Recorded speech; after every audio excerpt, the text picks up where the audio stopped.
శౌర్య నాకన్న కూతురే అంటూ అందరికీ షాక్ ఇచ్చిన కార్తీక్. ట్విస్ట్ బ్రేకింగ్ ఎపిసోడ్ అండి, అస్సలు మిస్ అవ్వకుండా కంప్లీట్గా చూసే ప్రయత్నం చేయండి.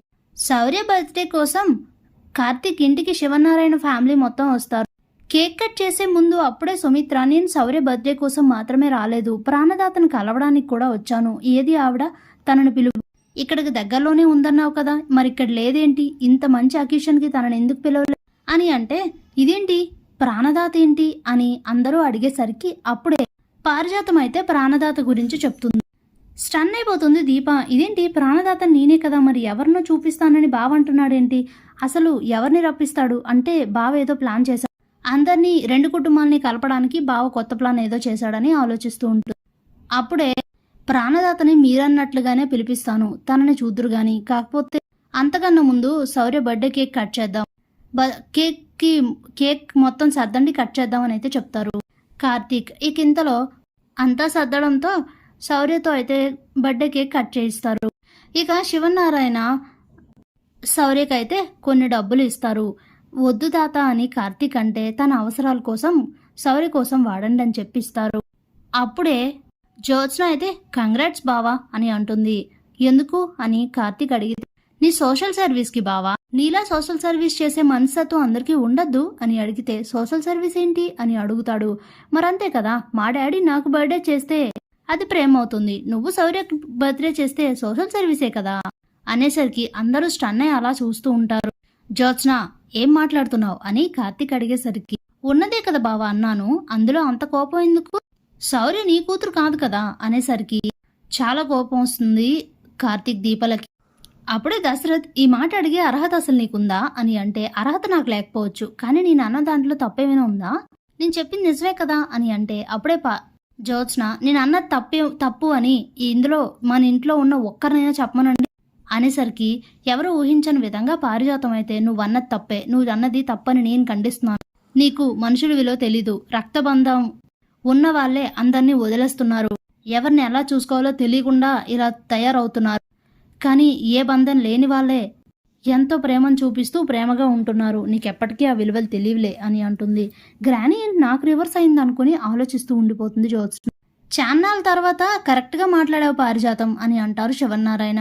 ఇక జ్యోత్స్న ఎలా అయినా సరే గొడవను రేస్ చేయాలని చెప్పి, ఏంటి గ్రానీ అలా మాట్లాడుతున్నావు, నేను మాట్లాడిన దాంట్లో తప్పే ఉంది, అసలు శౌర్య అని అంటూ ఉంటే అప్పుడే శివనారాయణ, జ్యోత్స్న నువ్వు ఆగు, చిన్నపిల్ల ముందు ఈ డిస్కషన్స్ అన్నీ ఏంటి, ఒక నిమిషం ఆగు అని చెప్పి, శౌర్య నువ్వు లోపలికి వెళ్ళి నీకు వచ్చిన గిఫ్ట్లన్నీ ఓపెన్ చేసి ఏమేమి వచ్చాయి చూడమ్మా అని అంటే, సరే ముద్దుల తాత అని చెప్పి తనకు వచ్చిన గిఫ్ట్స్ అన్ని తీసుకొని వెళ్ళి లోపల ఓపెన్ చేసి చూసుకుంటూ ఉంటుంది. ఇక అప్పుడే జ్యోత్స్న, నేను అన్న దాంట్లో తప్పే ఉంది, శౌర్య నరసింహకి పుట్టిన కూతురు, ఏదో నువ్వు శౌర్య అడిగిందనో లేదంటే ఈ దీపం మీద ప్రేమ పెరిగిపోయో నువ్వు తన మెడలో తాళి కట్టినంత మాత్రాన శౌర్యకి కన్నతండ్రి అయిపోతావా, ఎంతైనా సరే కన్నవాళ్ళు కన్నవాళ్లే, పెంచిన వాళ్ళు పెంచుకున్న వాళ్ళే ఎప్పటికైనా, ఆ వ్యత్యాసాన్ని నువ్వు గుర్తించట్లేదు బావా, నువ్వు ఎంత పై కనకపోయినా నాకు తెలుసులే నీ మనసులో ఉంటుంది, కానీ పైకి చెప్పట్లేదు అంతే అని అనేసరికి చాలా కోపం వస్తుంది కార్తీక్కి. ఇక చాలు ఆపు, నోటికేం వస్తే అది, ఏమనిపిస్తే అది అనడం తప్ప ఇంకేమీ తెలీదా నీకు, అయినా నీకేం తెలుస్తుందిలే కన్నవాళ్ళ విలువ, ఎప్పుడు ఏదో ఒక గొడవ రేస్ చేయాలనే చూస్తావు, ఎవరు హ్యాపీగా ఉన్నా తట్టుకోలేరు, ఈ ఓర్వలేనితనం నీకెక్కడి నుంచి వచ్చింది, అసలు నీ తల్లిదండ్రులు అలాంటి వారు కాదు, నీకే ఇలాంటి బుద్ధులొచ్చాయి ఎక్కడి నుంచో, ఏంటి నోటుకొచ్చినట్టు మాట్లాడుతున్నావు అని అంటే, అప్పుడే జ్యోత్స్న, చూసావా మమ్మీ నేనున్న మాట అంటే బావకి ఎంత కోపం వస్తుందో, నీ కూతుర్ని అనవసరంగా తను అలా మాట్లాడుతూ ఉంటే నువ్వు ఊరుకుంటావా అని అంటే, ఊరుకోను, చంప పగల కొడతాను అని అంటుంది సుమిత్ర. స్టన్నే చూస్తారు అందరూ.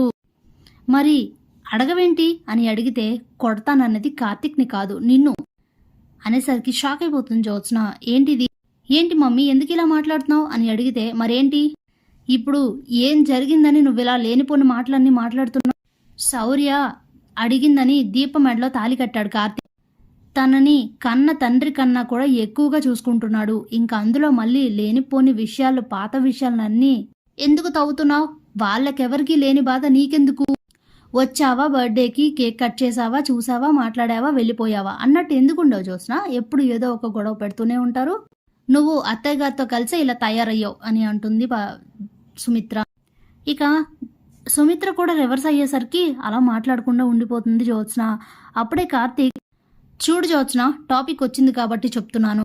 ఇంకొకసారి శౌర్య నా కూతురు కాదు అన్న ఇలాంటి మాటలు మాట్లాడితే మర్యాదగా ఉండదు చెప్తున్నాను.